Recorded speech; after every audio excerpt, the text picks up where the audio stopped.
Cancer एक ऐसा शब्द जो किसी के जिंदगी के साथ जुड़े तो उसके पैरों तली जमीन खिसक जाती है। आखिर कैंसर है क्या, होता क्यों है, इससे कैसे बचा जाए और अगर हो जाए तब क्या किया जाए, इन्हीं मुद्दों पर बातचीत करने के लिए इस वक्त हमारे साथ में है डॉक्टर राहुल कुमार चौधरी। सर बहुत बहुत स्वागत है एक्सपर्ट न्यूज पे। Thank you. सर ये कैंसर है क्या और आजकल क्यों इतने तेजी से पैर पसार रहा है? कैंसर जो है ये सेल्स का अनकंट्रोल्ड प्रोलिफरेशन, अनकंट्रोल्ड ग्रोथ जो है वो जब होता है तो किसी कोई ट्यूमर फॉर्म में हो जाता है, यानी ट्यूमर यानी गांठ फॉर्म में हो जाता है बॉडी में कहीं पे। तो उसको जो है वो यूजुअली पेनलेस होता है एंड एडवांस स्टेजेस में ये पेनफुल होता है। ये अल्सरेट हो सकता है, मतलब अल्सर बन सकता है। तो इसी को कैंसर कहते हैं। और तेज़ी से फैलने का रीज़न जो है ये फैल नहीं रहा है बेसिकली। जो जनरल पॉपुलेशन भी बढ़ा है, तो जनरल पॉपुलेशन बढ़ा है तो number of cases in proportion बढ़े हैं। उसके साथ जो डायग्नोस्टिक एजेंसीज़ हैं बहुत जगह खुल गई हैं। जो चीज़ें जांच वगैरह जो उपलब्ध नहीं था छोटे शहरों में, पटना तक पहले उपलब्ध नहीं होता था, वो सारी चीज़ें जो है अब उपलब्ध हैं। तो इससे जो है डिटेक्शन कैपेसिटी बढ़ा है, तो कैंसर के इंसिडेंसेस जो है वो बढ़े हैं। हाँ, ये भी बात सही है कि थोड़ा बहुत कैंसर का इंसिडेंस भी इन जनरल बाकी चीज़ों को अगर आप उनका जो है इफ़ेक्ट अगर बाईपास कर दें तब भी कैंसर के इंसिडेंस थोड़ा तो बढ़ा है पहले से। तो सर अक्सर लोगों को गिल्टी हो जाता है, गले में, पैर में, कहीं भी गिल्टी हो जाता है, दर्द होता नहीं है, पेनलेस रहता है, तो लोग ध्यान देते नहीं, नज़रअंदाज कर देते हैं। क्या हर गांठ कैंसर हो सकता है, या अगर इस तरह का गांठ अगर बॉडी में कहीं हो तो क्या हमें डॉक्टर से तुरंत मिलना चाहिए? गांठ दो तरह का होता है, एक बिनाइन यानी नॉन कैंसरस और मैलिग्नेंट यानी कैंसरस। तो गांठ दोनों हो सकता है, बिनाइन हो सकता है, मैलिग्नेंट हो सकता है। तो अगर गांठ है तो कहीं भी गांठ है तो किसी डॉक्टर से संपर्क कर लीजिए। वो आपको भली भांति बता सकते हैं कि बिनाइन लग रहा है यानी नॉन मैलिग्नेंट है, या फिर इसको आगे जांच की ज़रूरत है जिसमें सुई डाल के जांच करके हम लोग देखते हैं कि उसमें कैंसर का संभावना कितना है। लेकिन जो बिनाइन वाले जो गांठ होते हैं, जैसे छोटे मोटे फैट में हो जाते हैं, चर्बी में हो जाता है, इसको लाइपोमा बोलते हैं, या फिर कोई सिस्ट हो जाता है, उससे विशेष सिस्ट बोलते हैं, तो वो सब चीज़ें जो है बहुत कॉमन है वो भी। लेकिन किसी मेडिकल प्रैक्टिशनर से मिलके पता लग जाता है कि ये हानिकारक है या इनको आगे की बिल्कुल ही चिंता का विषय बिल्कुल नहीं है। सर आपका काफ़ी लंबा अनुभव हो गया है, कैंसर के मरीज़ को आप रोज़ देख रहे हैं। सर हम ये जानना चाहेंगे कि जो व्यक्ति है कैसे समझे कि उसके बॉडी में कैंसर के सेल डेवलप हो रहे हैं, या किन तरह की परेशानी आए तो तुरंत हमें डॉक्टर के पास पहुंचना चाहिए? कैंसर के कुछ लक्षण हैं, जैसे कि कोई अल्सर बॉडी में कहीं पे जो कि ठीक नहीं हो रहा हो, कोई नया गांठ, जैसे मानिए कि 2-3 महीने की हिस्ट्री है और नया गांठ कहीं पे आपको दिख रहा है जो कि पेनलेस है, लैट्रिन के रास्ते से पेनलेस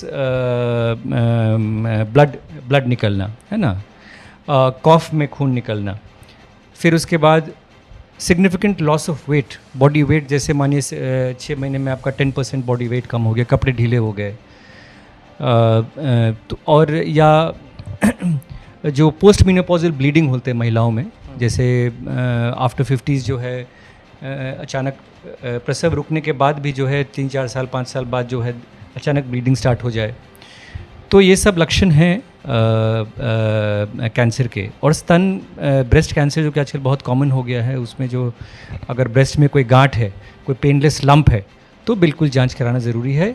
ये कैंसर के लक्षण हो सकते हैं इसमें। सर कैंसर सिर्फ बुजुर्गों में होते हैं या युवा भी इसके शिकार हो रहे हैं अब? कैंसर इन जनरल जो है, मानिए कोलोन कैंसर हुआ, सर्वाइकल कैंसर हुआ, ये सब जो है एल्डरली पॉपुलेशन का डिजीज़ है। और यंग एज में जैसे ब्लड कैंसर हुआ, सार्कोमा हुआ, तो ये सब यंग एज में ज़्यादा पाया जाता है। लेकिन ऐसा नहीं है कि जैसे 30-35 ईयर्स ऑफ एज हैं तो कैंसर नहीं हो सकता है। तो इस एज में भी जो है कैंसर के लक्षण कैंसर होते हैं और कैंसर पाया भी जाता है। हाँ, ओल्ड एज में ज़्यादा होता है। जी। अच्छा, महिलाओं में किस तरह के कैंसर मिल रहे हैं इन दिनों? महिलाओं में ब्रेस्ट कैंसर सबसे ज़्यादा कॉमन कैंसर है, और बचदानी का मुंह का कैंसर, सर्वाइकल कैंसर बोलते हैं, वो कैंसर मिलता है। और यूट्राइन कैंसर जो है वो भी देखने को मिलता है, लेकिन सबसे ज़्यादा ब्रेस्ट कैंसर मिलता है। अक्सर लोग बोलते हैं सर दांत में दर्द या इस तरह की कुछ दांत में परेशानी हो तो मुंह का कैंसर हो सकता है। किस तरह से है ये, और दांत में दर्द क्या कितने समय तक होना कैंसर हो सकता है, या इस तरह इसको किस तरह देखते हैं आप लोग? कोई अल्सर हो जो कि खुल नहीं रहा हो, मतलब जो ब्लीड करता हो, ठीक नहीं हो रहा हो, लंबा समय तक चले। हाँ, गले में गांठ वगैरह हो, या फिर मुंह खुलने में परेशानी हो रही हो, मुंह से खून आ रहा हो, दांत जो है, मानिए कि दांत हिल रहा हो, या दांत एक्सट्रैक्शन के बाद जो है घाव ठीक नहीं हो रहा हो, ठीक है, तो ये सब लक्षण जो है ओरल कैंसर के होते हैं।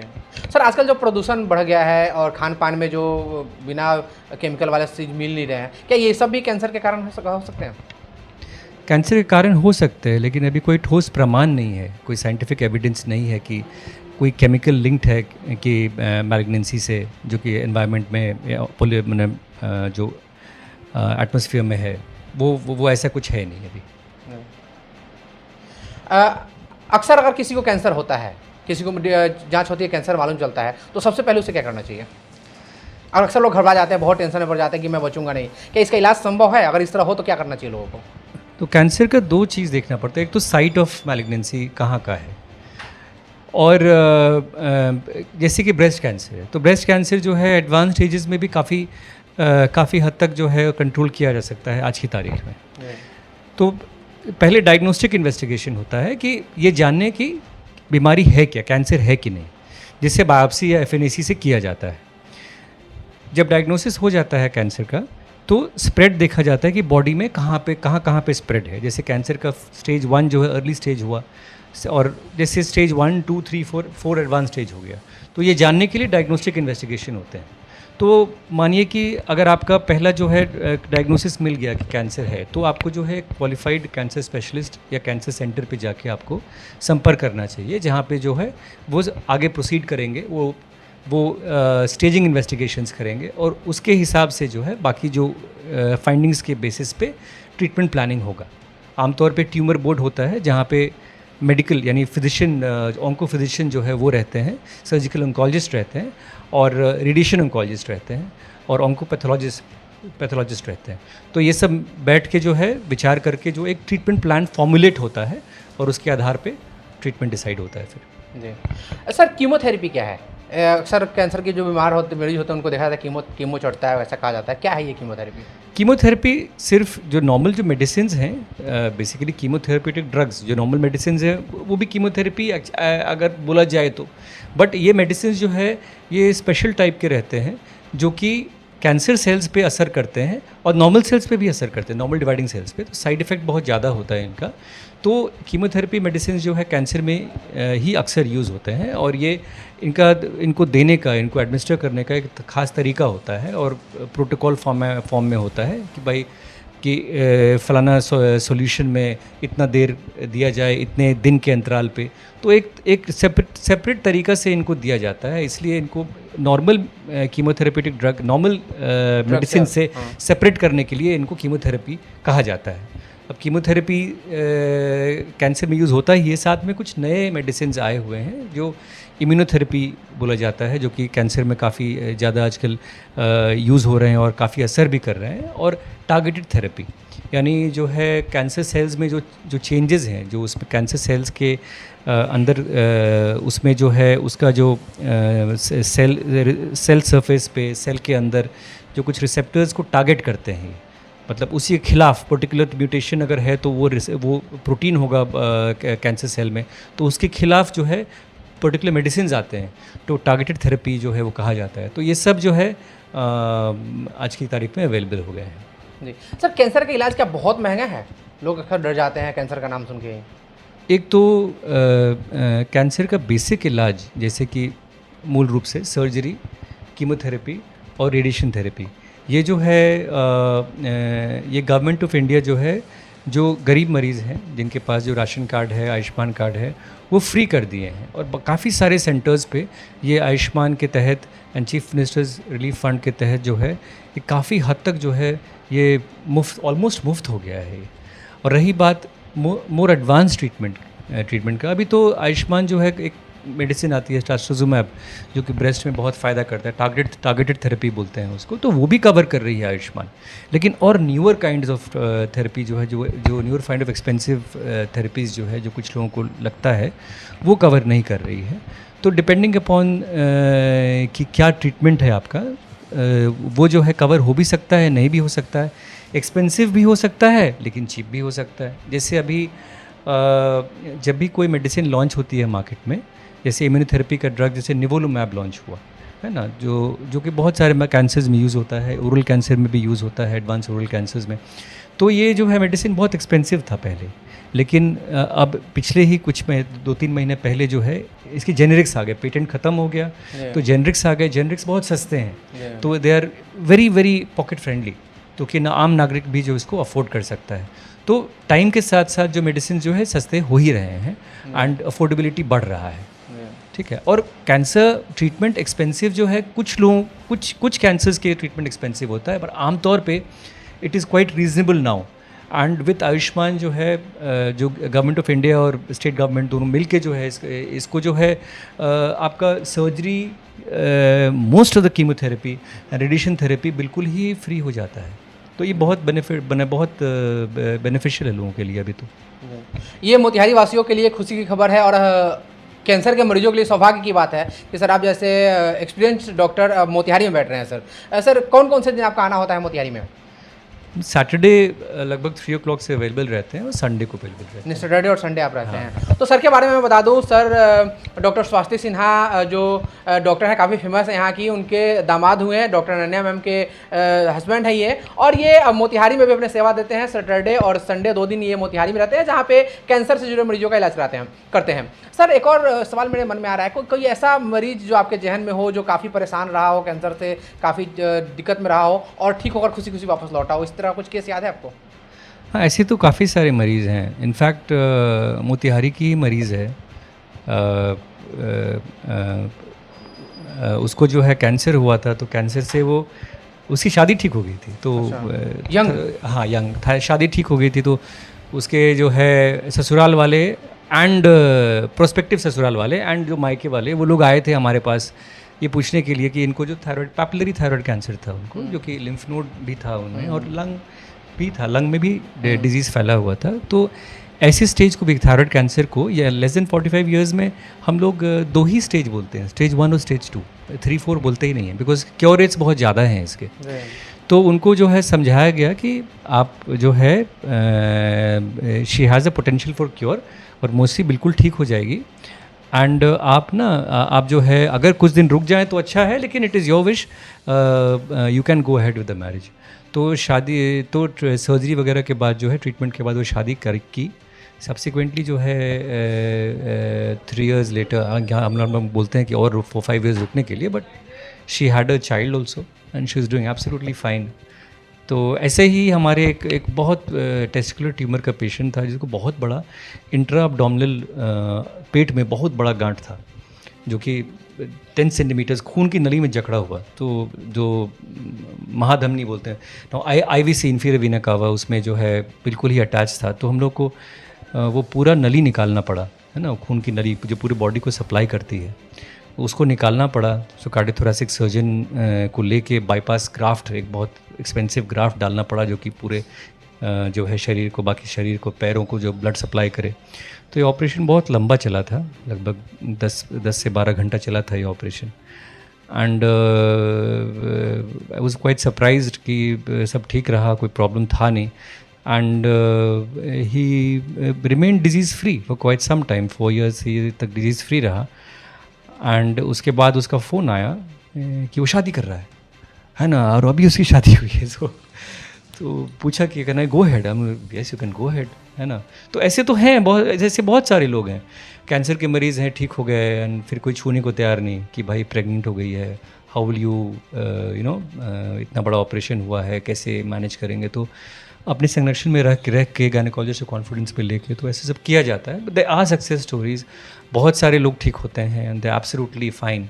हाँ, बहुत सारे लोग ठीक नहीं भी होते हैं, तो एडवांस कैंसर्स है जो बहुत ज़्यादा फैला हुआ है, वो लोग ठीक नहीं भी होते हैं, but that is very unfortunate. लेकिन अगर अर्ली टाइम पे बीमारी पकड़ा जाए, और जो पेशेंट अगर अवेयर है और विजिलेंट है अपने हेल्थ को लेके, और तुरंत जो है अगर मेडिकल एक्सपर्टीज़ वो सीख करे और डायग्नोसिस अर्ली हो, तो कैंसर के मोस्ट कैंसर्स जो है पूरी तरह से ठीक हो जाते हैं। सर, अंत में जो दर्शक आपको देख रहे हैं हमारे एक्सपर्ट न्यूज़ के माध्यम से, क्या अपील करेंगे कि कैंसर से कैसे बचे, और उनसे क्या अपील होगी आपकी? कैंसर से बचने के तरीके जो है, एक तो ये है कि हम लोग क्या नहीं करें। एक तो टोबैको जो है, वर्ल्ड टोबैको डे आ रहा है 31 मई जो है world tobacco day, no tobacco day है। तो टोबैको किसी भी फॉर्म में, गुटखा, गुल, तंबाकू, पान, जर्दा, आपका जो है बीड़ी, सिगरेट, बिल्कुल ही उसको छोड़ दीजिए, है ना। और स्टेट गवर्नमेंट ने अल्कोहल तो बंद किया ही हुआ है, अल्कोहल का बिल्कुल भी सेवन नहीं करना चाहिए। कोई भी दांत में, अगर मानिए कि दांत में कोई आपका कोई शार्प टीथ है, कोई डेंचर्स है जो कि बार बार ट्रॉमा कर रहा है, तो बिल्कुल वो आप ठीक करवाएं। वो सब चीज़ को आप निगलेक्ट नहीं करिए। वो सब चीज़ें भी अगर मैल पोजिशंड है या शार्प है, कहीं पे लग रहा है, कांस्टेंट ट्रॉमा कॉज कर रहा है, वो कैंसर कॉज कर सकता है। आजकल सर्वाइकल कैंसर, मुंह के जो बचदानी के मुंह के कैंसर का जो होता है, तो उसमें सर्वाइकल कैंसर वैक्सीन अवेलेबल है, HPV वैक्सीन बोलते हैं उसको, ह्यूमन पैपिलोमा वायरस। तो उसके लिए जो है वैक्सीनेशन जो है हर महिला को जो है बिफोर सेक्शुअल एक्टिविटी स्टार्ट होने के पहले बिल्कुल ले लेना चाहिए। गर्ल्स के लिए अवेलेबल है, 12 ईयर्स ऑनवर्ड्स जो है ले लेना चाहिए। और यंग बॉयज़ के लिए भी अवेलेबल है वो वैक्सीन जो है, क्योंकि HPV वैक्सीन जो है ओरल कैंसर्स में भी पॉजिटिव है, और पिनाइल कैंसर्स भी कॉज कर सकता है। तो ये जो है ये सब चीज़ें अवेलेबल है। जो आपका जो लिवर का जो कैंसर है, जो हेपेटाइटिस बी वायरस, तो हेपेटाइटिस बी वैक्सीन तो I think general national immunisation schedule में आ गया है, तो वो उस चीज़ के लिए भी इम्यूनाइज होना चाहिए। और जो व्यायाम करना चाहिए, exercise in general is necessary. एक जगह पे बैठे नहीं रहना चाहिए। सेडेंटरी लाइफस्टाइल जो है बिल्कुल ही अगेंस्ट है, और it can cause increase in weight which in turn can cause cancer.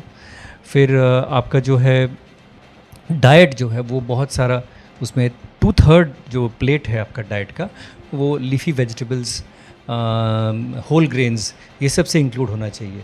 और 1/3 ही आपका जो है मीट वगैरह आप ले सकते हैं, फ़िश वगैरह ले सकते हैं, वो भी meat less than once per week आप ले सकते हैं। फ़िश, पोल्ट्री वगैरह जो है आप मॉडरेट अमाउंट में ले सकते हैं। बट साग सब्जी, प्लांट बेस्ड डाइट जो है बहुत बेनिफिशियल होता है ये सब चीज़ों के लिए। और बाकी जो है शुगर इंटेक थोड़ा कम रखें। There is no link as such, but जो है it can cause metabolic problems जो है इस तरह के रिफाइंड शुगर्स लेने से, which in turn can cause weight gain and subsequent increase in the incidence of malignancies. तो इनडायरेक्ट इफेक्ट रहता है। और वाइटामिन्स, अननेसेसरी वाइटामिन्स लेना, सप्लीमेंट्स लेना अवॉइड करें, है ना। कुछ लोगों को विटामिन डी डेफिशिएंसी होती है, अगर दिखाता है तो वो ज़रूर लें, है ना। ओल्ड एज में विटामिन B12 का अब्जॉर्प्शन कैपेसिटी कम हो जाता है, या क्रॉनिक डायरिया के पेशेंट्स को, उन लोगों को लेना चाहिए। तो अपने मन से अननेसेसरली ये सब चीज़ें जो है प्रोटेक्टिव चीज़ें नहीं करनी चाहिए। ये कि खान पान अच्छा रखें, व्यायाम करें, है ना। तो ये सब ध्यान दीजिए। बहुत बहुत धन्यवाद सर। तो हमारे साथ में थे डॉक्टर राहुल कुमार चौधरी। इस वक्त हम लोग मोतिहारी के सदर अस्पताल रोड में वात्सल्य नर्सिंग होम में थे, जहां पे डॉक्टर राहुल कुमार चौधरी ने तमाम सारे हमारे सवालों का जवाब दिया। अभी फिलहाल इतना ही। आप बने रहिए हमारे साथ और देखते रहिए एक्सपर्ट न्यूज़, आपकी आवाज़। नमस्कार। नमस्कार।